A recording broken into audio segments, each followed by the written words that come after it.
xaalka ka taagan magaalada madaxda Muqdisho ee dalka Soomaaliya wali jaha wareer weyn ayaa ka taagan kadib kolkii uu ka baxsaday President Maxamed Siyaad Barre magaalada habeennimadii 26 January 1990 ayuu sareegaas Jaalle Maxamed Siyaad Barre oo Soomaaliya soo xukumayay muddo 22 sanadooda kuna xukumayay qori caaradiis oo ka baxay 1990 wuxuu qaaradda Afrika u ahaa sanad madow oo mugdi ah oo colaado iyo dagaallo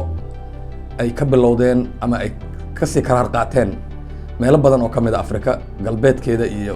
safiirka oo oran jiray James Bishop bishii August ayaa laga soo bedelay September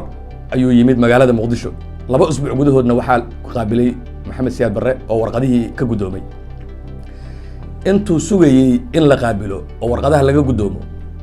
xaaskiisii iyo gabar uu dhalay December maray ku beegantaa waxaa la weeraray diyaarad